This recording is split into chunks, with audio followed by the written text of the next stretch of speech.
Buenos días a todos. Vamos a empezar esta nueva sesión virtual. Os deseamos desde Oftalvis y os deseo personalmente que os encontréis todos bien y todos vuestros familiares y que sigamos cuidándonos todo lo posible y tomando todas las precauciones del mundo. Como habéis visto en las curvas ya empieza a producirse ese plató.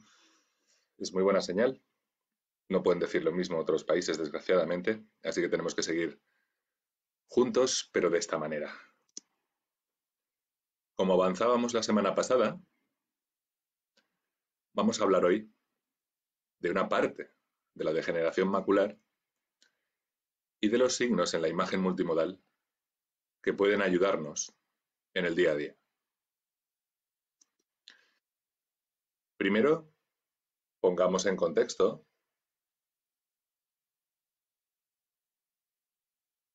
qué es la degeneración macular asociada a la edad. Cuando hablamos de que es muy frecuente, el único estudio epidemiológico del que disponemos en España hasta la fecha habla de que en general más de un 10% de la población tiene signos relacionados con estadios precoces o intermedios de degeneración macular, mientras que un 3,4% de toda la población española tiene degeneración macular asociada a la edad. Esta forma, fijaros cómo se incrementa desde un muy reducido 1% de la población entre 65 y 74 años hasta un 8,5% de pacientes mayores de 80 años.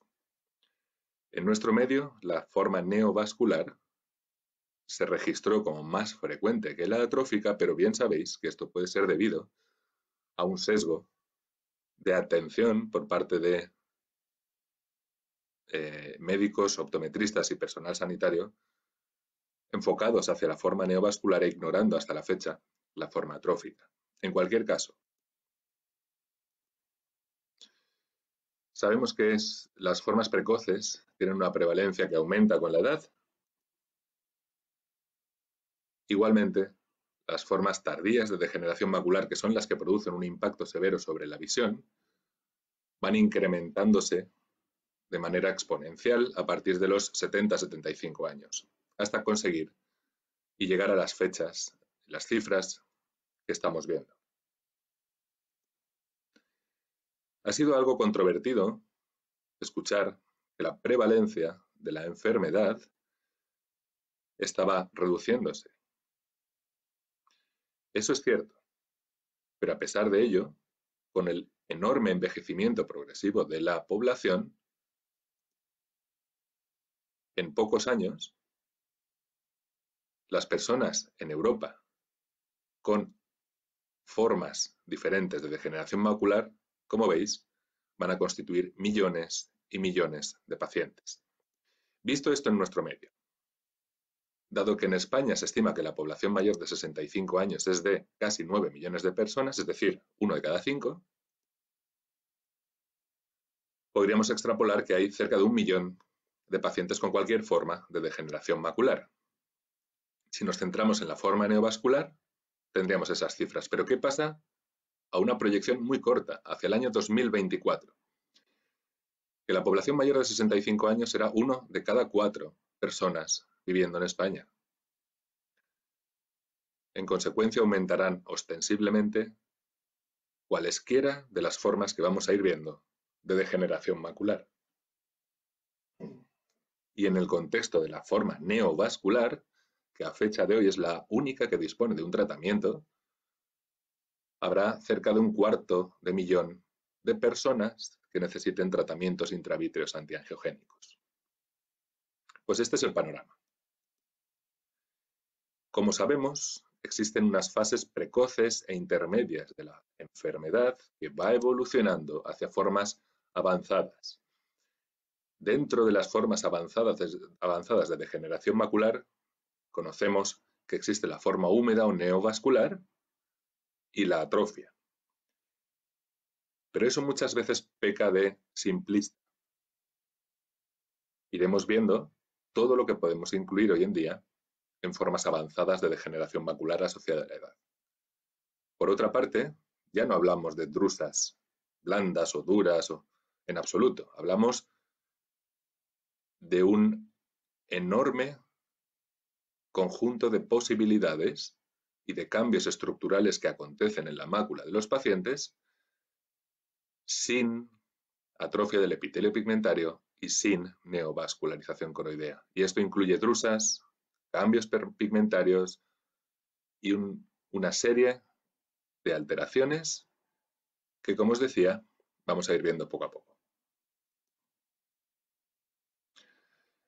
Así que con todas las cifras que hemos visto, con todas las posibilidades de diagnóstico, no sé si estamos o no listos, pero desde luego deberíamos estarlo, porque es una enfermedad de altísima frecuencia, con un enorme impacto en la calidad de vida de los pacientes, así que, si no lo estamos, debemos estarlo, preparados para diagnosticar y tratar de la mejor manera a todos nuestros pacientes.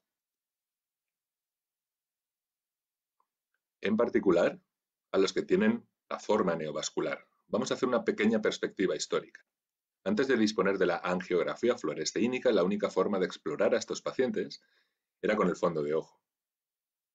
Y aunque existen descripciones muy minuciosas de los cambios que acontecían, era realmente complicado entender bien la enfermedad y conocer el sustrato estructural y fisiopatológico de la misma. Con el advenimiento de la angiografía fluoresceínica, se iniciaron los estudios de tratamiento, en el año 91 en concreto, con el láser térmico, la fotocoagulación de estas lesiones. Y el Macular Photocoagulation Study, el MPS, definió lo que era una forma oculta a la izquierda de lo que era una forma clásica a la derecha. Estas dos formas de neovascularización coroidea asociada a degeneración macular hoy en día quedan obsoletas. Era importante reconocer esos patrones para el tratamiento, primero con láser térmico y después con terapia fotodinámica, pero el concepto angiográfico se vio totalmente superado desde la llegada de la OCT. Y en el año 2010, el doctor Bailey Freund propuso utilizar la OCT como el medio de fenotipar o clasificar las formas neovasculares asociadas a degeneración macular relacionada con la edad.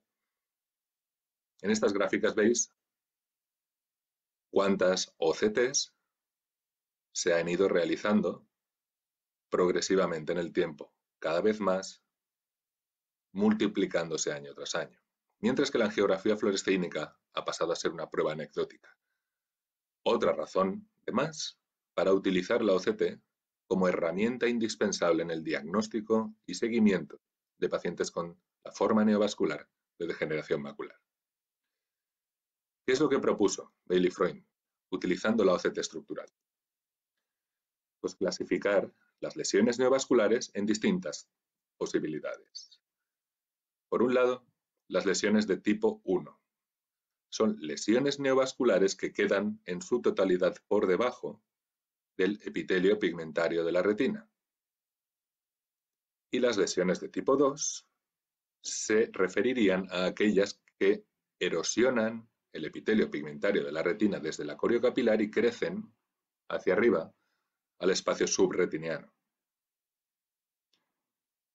Estas imágenes de OCT estructural tienen una perfecta correlación con los estudios histopatológicos y los esquemas que Donald Gass y Hans Grosniklaus publicaron después de otra terapia que se hacía años atrás, extraer quirúrgicamente las membranas neovasculares y vieron que efectivamente había dos patrones, uno que quedaba por debajo del epitelio pigmentario y otro que crecía por encima de este. Lesiones de tipo 1 y lesiones de tipo 2.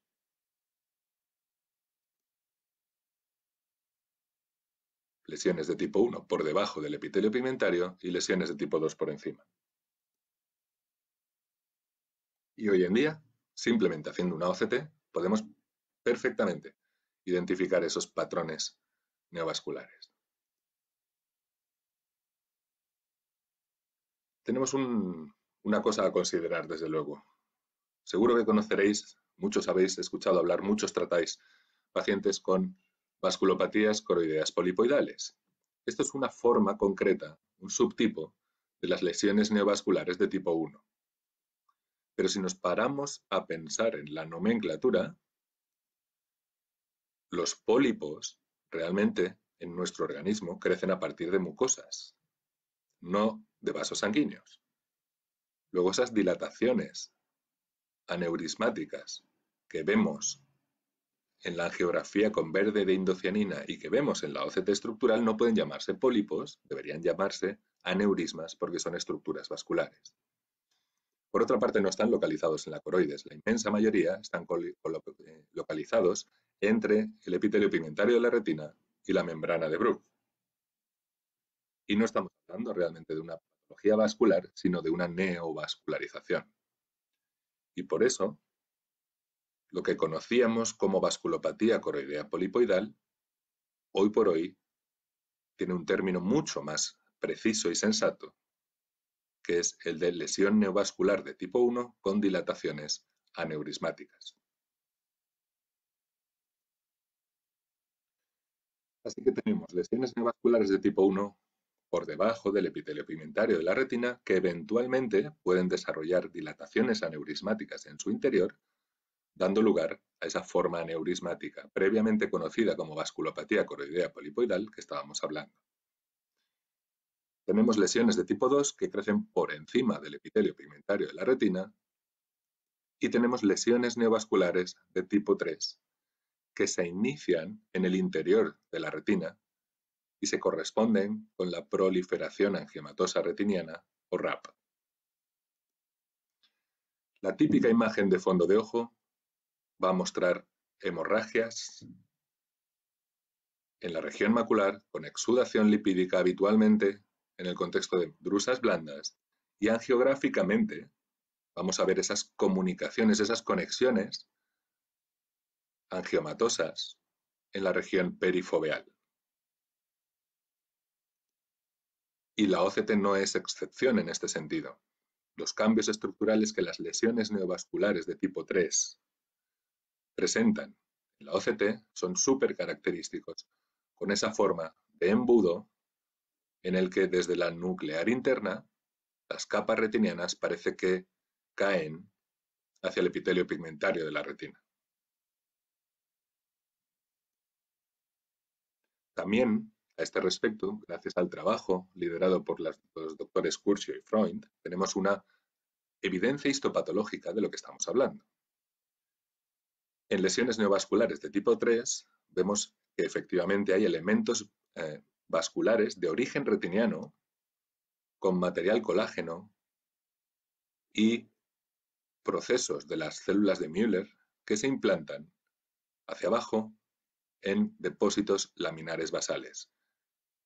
No se establece una anastomosis coroirretiniana de entrada, es decir, no se comunica la circulación retiniana con la coroidea como se pensaba inicialmente. Y al mismo tiempo tenemos evidencia histopatológica de que estas lesiones neovasculares de tipo 3 se inician en el interior de la retina. También es muy característico ver muchos focos hiperreflectivos asociados a estas lesiones en la OCT. En estos casos, estos focos se corresponden con células derivadas del epitelio pigmentario y células rellenas de material lipídico, expresando neurodegeneración.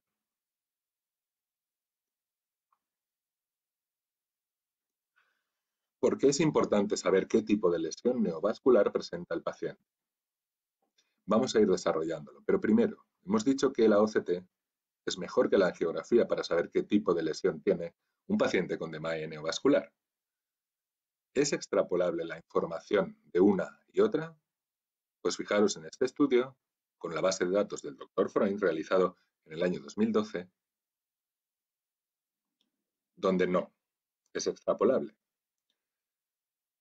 La angiografía es peor que la OCT para detectar formas neovasculares de tipo 3 y formas mixtas en las que hay combinación de algunos de los tipos descritos. Y en cambio, sobreestima la presencia de lesiones de tipo 1 y tipo 2. Así que no es extrapolable. Si hablamos en base a la angiografía de lesiones ocultas, no podemos asumir que el paciente tiene una lesión de tipo 1. Eso es falso. Si hablamos de angiográficamente una lesión clásica, no podemos asumir que el paciente tiene una lesión de tipo 2. Utilizando la OCT, sí que vamos a reconocer el subtipo concreto que presenta. Y esto es importante porque esta clasificación tiene un valor predictivo a largo plazo. El número de inyecciones y la clasificación anatómica demostraron ser predictores totalmente independientes de cuál va a ser la agudeza visual a los 6 meses y al 1, 2, 3 y 4 años de seguimiento. Y en todos estos casos, claramente a favor de las lesiones neovasculares de tipo 1, las que quedan por debajo del epitelio pigmentario de la retina.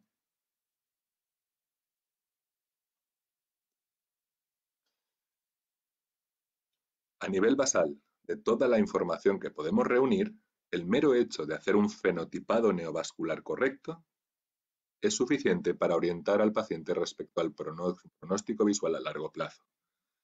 Las lesiones neovasculares de tipo 1, de nuevo, son las que van a retener mejor visión a largo plazo. Y un tema muy controvertido y muy de actualidad, el desarrollo de atrofia en la mácula complicando lesiones neovasculares.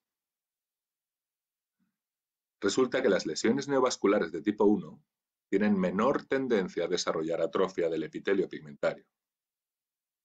En cambio, las lesiones de tipo 2 tienen más de 4 veces ese riesgo de desarrollar atrofia y las lesiones neovasculares de tipo 3 8 veces más riesgo de desarrollar atrofia que una lesión de tipo 1. Por último, las lesiones mixtas, como veis, tienen cerca de 7 veces más riesgo de desarrollar atrofia. Y la controversia viene aquí. Las lesiones neovasculares de tipo 1 asocian un riesgo reducido de atrofia macular, de atrofia del epitelio pigmentario de la retina. Las lesiones neovasculares de tipo 1 se caracterizan por la presencia de fluido subretiniano. Luego alguien podría decir que el fluido subretiniano se asocia a un riesgo reducido de atrofia, obviando el origen de este fluido subretiniano. Esta conclusión es falsa. El fluido subretiniano no se asocia ni produce un beneficio en la región macular de los pacientes con degeneración macular asociada a la edad. Es un signo exudativo y un criterio de tratamiento para eliminarlo. El razonamiento correcto es que las lesiones neovasculares de tipo 1 asocian menor riesgo de desarrollar atrofia y característicamente producen fluido subretiniano.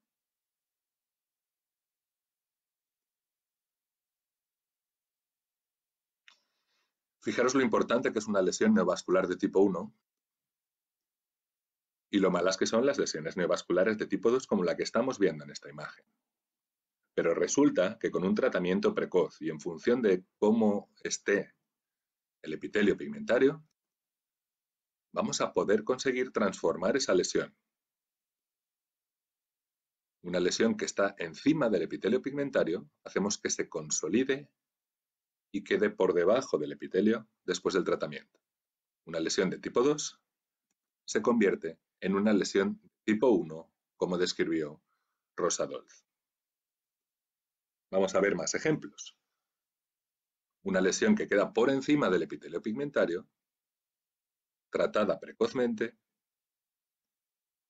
y cómo convierte a una lesión de tipo 1 en tanto que queda por debajo del epitelio pigmentario. Y así, con el tratamiento sucesivo, queda consolidada. Otro ejemplo de lo mismo. Una lesión que está encima del epitelio pigmentario acaba situándose por debajo de él. Una lesión de tipo 2 se transforma en una lesión de tipo 1. Y las lesiones de tipo 1, como hemos visto, son las mejores que puede tener un paciente con DMAE neovascular. En este artículo, los autores presentan que efectivamente hay algunos pacientes que se presentan con lesiones neovasculares de tipo 2 en el contexto de una DMAE neovascular que van a poder experimentar una regresión de esa lesión hacia un patrón de tipo 1. Hay una serie de factores que nos permiten identificar esa posibilidad, como ese anillo hiperreflectivo que podemos ver en la imagen de reflectancia infrarroja. Y en cualquier caso, si conseguimos o evidenciamos que esa lesión haga una conversión de tipo 2 a tipo 1, el pronóstico visual va a ser claramente mejor. Vamos a ver más ejemplos. Dos pacientes con sendas lesiones neovasculares de tipo 2 y cómo con el tratamiento la lesión queda confinada por debajo del epitelio pigmentario. Una lesión de tipo 2 se convierte en una lesión de tipo 1, el pronóstico visual del paciente cambia radicalmente. Y un último ejemplo, lesión fibrovascular neovascular creciendo encima del epitelio pigmentario de la retina y con el tratamiento hacemos que regrese el componente exudativo y el epitelio pigmentario envuelve la lesión neovascular. Una lesión de tipo 2 se convierte en una lesión de tipo 1. Y gracias al tratamiento sucesivo con medicamentos antiangiogénicos, así se estabiliza la anatomía de la mácula y así conseguimos que el paciente preserve una función visual realmente buena. Por lo tanto, tenemos lesiones neovasculares de tipo 1 que eventualmente van a desarrollar dilataciones aneurismáticas, lesiones neovasculares de tipo 2 que eventualmente van a regresar y convertirse a una lesión de tipo 1 y las lesiones neovasculares de tipo 3.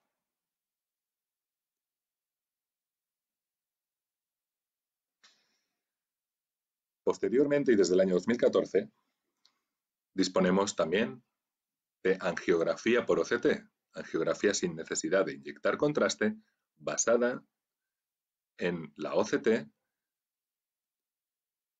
que nos permite identificar flujo a nivel de las estructuras vasculares que lo contienen. Se sigue trabajando mucho en la posibilidad de cuantificar ese flujo, lo cual sería muy importante. Pero desde luego, la nitidez con la que se pueden visualizar estas lesiones neovasculares permite abrir un campo de investigación enorme en beneficio de los pacientes, porque esta técnica es mucho más corta, mucho más sencilla y mucho más conveniente para los pacientes que la angiografía fluorescínica. Este es el tipo de imágenes que podemos obtener con una OCT y el posterior procesamiento que los sistemas hacen de esas imágenes y nos muestran la distribución de la trama neovascular en pacientes con DMAE exudativa.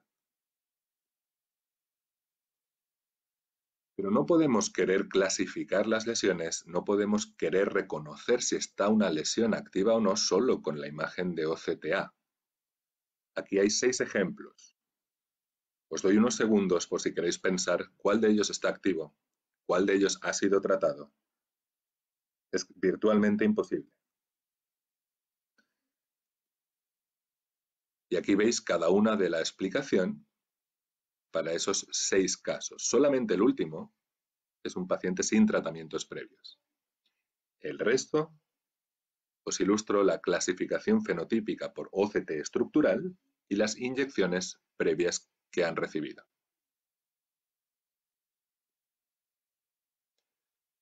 Vamos a analizar también aspectos cualitativos en las imágenes de OCTA.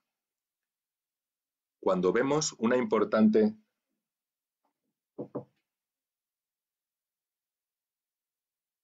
densificación capilar en los extremos de la lesión neovascular, cuando vemos vasos sanguíneos de pequeño tamaño y muy ramificados, y cuando no vemos un vaso central prominente, Esos son signos indirectos de actividad exudativa, de actividad de la lesión neovascular.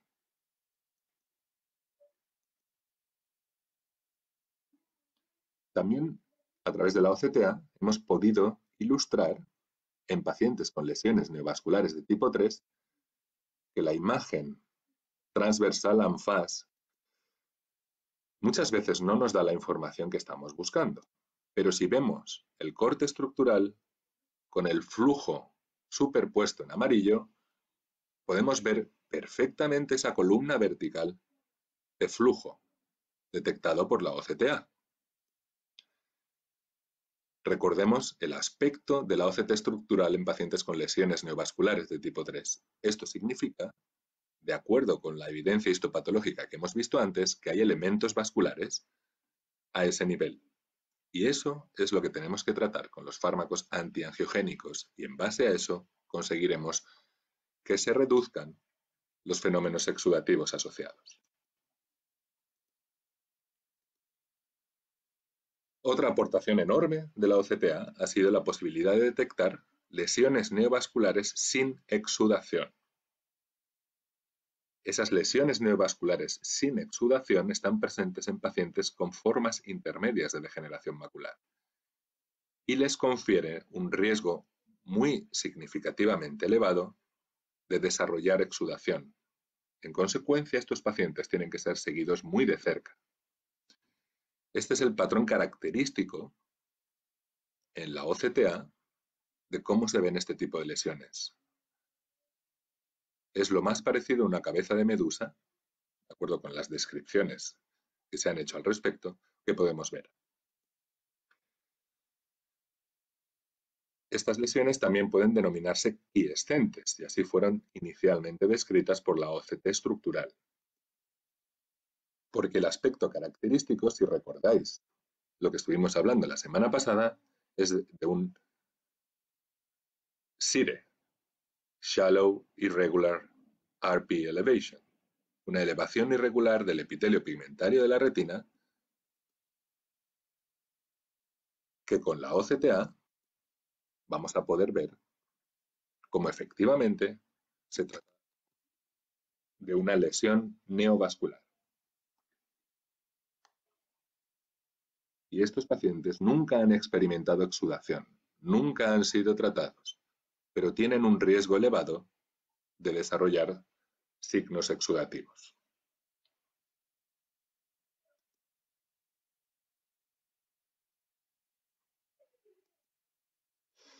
En consecuencia, hemos visto cómo las proyecciones epidemiológicas de degeneración macular muestran que vamos a casi doblar el número de personas afectadas por esta enfermedad a pesar de que la prevalencia cae. El envejecimiento de la población compensa esa caída de prevalencia. Las lesiones neovasculares en pacientes con DMAE pueden ser clasificadas en 3 tipos. Hemos visto cómo la vasculopatía coroidea polipoidal es un nombre mal puesto y realmente deberían denominarse lesiones neovasculares de tipo 1 con dilataciones aneurismáticas. Y hemos visto que las lesiones neovasculares de tipo 1 son las que mejor pronóstico tienen tanto a corto como a largo plazo.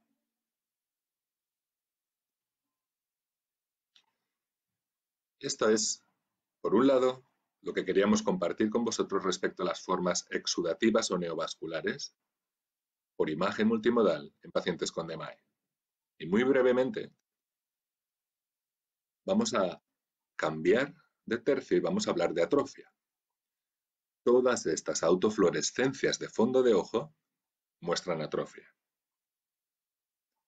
Pero solamente una de ellas se corresponde con una degeneración macular asociada a la edad. Como sabemos, la atrofia del epitelio pigmentario es otra forma de degeneración macular avanzada independiente de la forma neovascular. Y algunos estaréis pensando, ¿por qué no se utiliza el término atrofia geográfica? porque es súper confuso. Se utiliza el término de atrofia geográfica para casi cualquier cosa, y así ha sido documentado en la literatura. La descripción de atrofia geográfica se basa exclusivamente en el examen de fondo de ojo. Y si bien es cierto que en los textos, los libros, se habla de atrofia geográfica refiriéndose a degeneración macular asociada a la edad, dado que es un tema controvertido,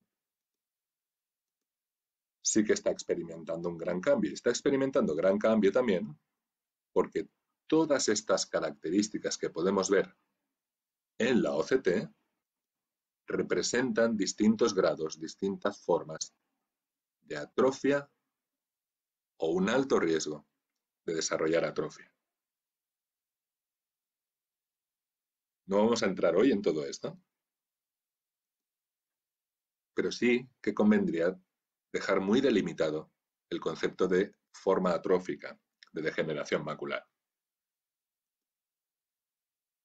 Eliminemos de nuestra mente hablar de esta forma como benigna. Ese es el crecimiento en 2 años de la atrofia del epitelio pigmentario en pacientes con degeneración macular. Este es el cambio de visión en 2 años en pacientes con atrofia del epitelio pigmentario. Y este es el porcentaje de bilateralización de la enfermedad en 2 años. La atrofia del epitelio pigmentario crece a un ritmo medio de 1,7 a 2 milímetros cuadrados. Eso hace que los pacientes pierdan visión y es una enfermedad que va a tender a bilateralizarse cuando son de entrada unilaterales hasta en casi la mitad de los pacientes antes de 2 años. No es una forma benigna. Para examinar esta atrofia, podemos hacer uso de la autofluorescencia de onda corta. Es el método estandarizado para estudiar la progresión de esta enfermedad a través de los ensayos clínicos. Y como veis, hay una serie de patrones que nos orientan y nos dan pistas de cómo de rápida va a ser la progresión. Podemos estudiar la atrofia porque a nivel de la autofluorescencia de onda corta, las regiones donde no hay epitelio pigmentario, donde hay atrofia del epitelio pigmentario, aparecen como oscuras en esa exploración. Pero el borde, si os fijáis, puede ser muy diferente, con un aumento de señal más blanquecina de distintos patrones. Y eso es lo que informa respecto al riesgo individual de progresión. Pero es cierto que la autofluorescencia de onda corta no está disponible ampliamente. No obstante, a través de los ensayos clínicos para documentar los cambios y la progresión, es esencial disponer de ella. Pero todos o casi todos tenemos imágenes de reflectancia infrarroja. Y esto también es muy útil para hacer la estimación de los cambios de atrofia que están produciéndose. Como veis en la imagen, a la izquierda quedaría la atrofia representada con una imagen de autofluorescencia y a la derecha la atrofia representada con una imagen de reflectancia infrarroja. Pero cuidado, porque la reflectancia infrarroja puede verse modificada por el grosor coroideo. Con grosores coroideos bajos, la reflectancia infrarroja muestra las lesiones atróficas con una señal blanca. Pero conforme la coroides es más gruesa, la reflectancia infrarroja muestra esas lesiones atróficas más oscuras. Así que hay que tener cuidado con la interpretación aislada de la reflectancia infrarroja, pero insisto, no obstante, está ampliamente disponible y es una herramienta válida para diagnosticar y seguir a estos pacientes. Pero lo que se ha convertido en indispensable y en necesario es la OCT. La OCT es la mejor forma de definir los distintos fenotipos y la estadificación de la atrofia, porque nos permite ver las capas de la retina externa, porque es raro quien no dispone de ella hoy en día, Es muy sencillo obtener las imágenes y para los pacientes es extremadamente confortable. Recordemos que a nivel de la retina externa tenemos hasta 6 estructuras. La marcada con el número 1 corresponde a la membrana limitante externa. La marcada con el número 3 corresponde a la región de elipsoides de los fotorreceptores. La marcada con el número 5 corresponde a la zona de interdigitación de los fotorreceptores con el polo apical del epitelio pigmentario de la retina. Y la marcada con el número 6 corresponde al complejo formado por el epitelio pigmentario de la retina y la membrana de Bruch. Cuando hagamos una OCT, en pacientes con atrofia, veremos que existe una hipertransmisión de la señal, una atenuación o disrupción de la línea del epitelio pigmentario de la retina, marcada con el número 6, degeneración de los fotorreceptores suprayacentes, marcado con el número 3 y 5, y esto veremos en las imágenes de OCT, una disrupción tanto de la región de interdigitación, número 5, zona de elipsoides, número 3, disrupción de la membrana limitante externa, número 1, y encima de ese 1 vemos la capa nuclear externa que en pacientes con atrofia mostrará un adelgazamiento importante. Y por todo esto, ha habido un comité de expertos que a nivel internacional han propuesto lo siguiente: distinguir la atrofia de retina externa de todos esos numeritos que estábamos viendo como completa o incompleta en función de la extensión, más o menos, de 250 micras. Para que esto sea así, no debe haber disrupción ni atenuación del epitelio pigmentario de la retina, solo de la retina externa, de los fotorreceptores. Así que vemos como la membrana limitante externa, la zona de elipsoides y la zona de interdigitación no aparece en la imagen de OCT, vemos un epitelio pigmentario intacto, y esto es lo que se conoce como ORA, atrofia de retina externa. Si el epitelio pigmentario de la retina también muestra disrupción, tendremos una atrofia del epitelio pigmentario de la retina y de la retina externa, conocido como RORA. Fijaros cómo se ve de bien esa hipertransmisión de la señal tomográfica allá donde hay atenuación del epitelio pigmentario. Vemos dónde terminan los fotorreceptores, la membrana limitante externa y el epitelio pigmentario. La membrana de Bruch queda denudada entre esas zonas y vemos la hipertransmisión coincidente con la zona de ausencia o atenuación del epitelio pigmentario y de los fotorreceptores. Y así es como se reconoce y diagnostica la RORA, la atrofia completa del epitelio pigmentario y la retina externa.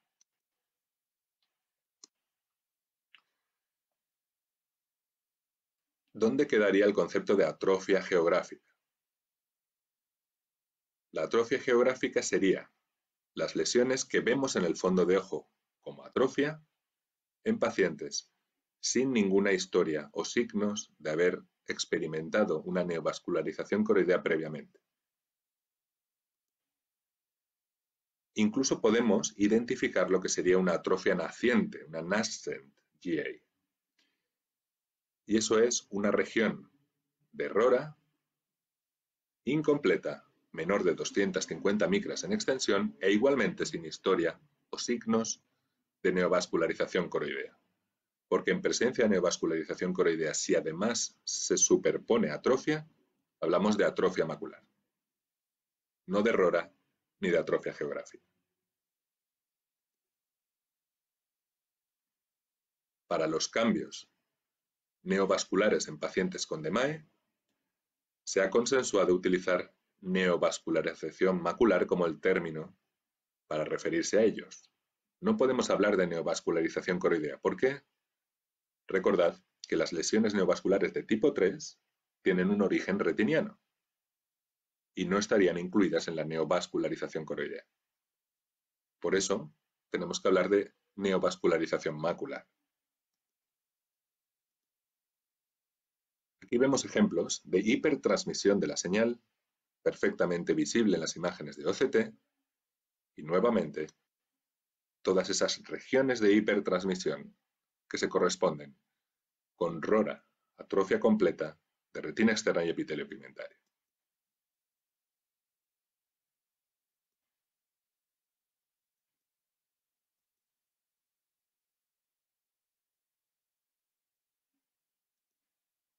Entonces, hemos visto que en el contexto de la atrofia la autofluorescencia de onda corta, así como la reflectancia infrarroja, son tremendamente útiles para visualizar en faz, de manera frontal, todos esos cambios atróficos. Pero es la OCT estructural lo que es indispensable para diagnosticar, por una parte, la atrofia completa de retina externa y por otra, la atrofia completa de retina externa y epitelio pigmentario de la retina.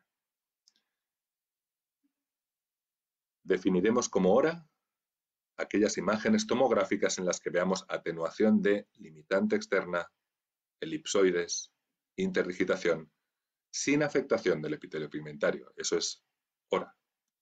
Definiremos como RORA cuando sí que existe afectación del epitelio pigmentario además de afectación de la retina externa. Y esto se caracteriza por esa hipertransmisión de la señal tomográfica tan bonita que hemos visto. Así que es muy sencillo de identificar. Y este sería el resumen de los aspectos por imagen multimodal de la forma atrófica de degeneración macular. Muchas gracias. Os agradezco el tiempo que habéis decidido invertir en esta pequeña sesión virtual en el día de hoy. Soy consciente de que queda mucho. Quedan todas las formas intermedias y precoces, toda la clasificación de las drusas y depósitos de degeneración macular. Y si os parece, esto es como la televisión, el próximo capítulo sería el sábado día 11 a la misma hora para hablar de todo eso. Y todo eso es mucho más importante aún si cabe que lo que hemos estado hablando, porque es como empieza la película y reconocerlo a tiempo y ofrecer una orientación pronóstica a los pacientes pasa por ser esencial. Así que el próximo sábado día 11, si Dios quiere, nos veremos nuevamente aquí. Si tenéis cualquier sugerencia, cualquier duda, vamos a estar activos a través de la página de Facebook, a través de Instagram. Cualquier pregunta, cualquier cosa que queráis, por favor, no os quepa ninguna duda que va a ser un placer responderos.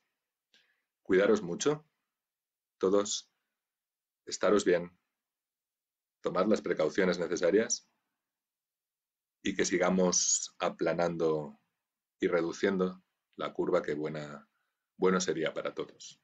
Un saludo, que paséis muy feliz sábado y feliz fin de semana y nos emplazamos para el próximo 11 de abril. Muchas gracias.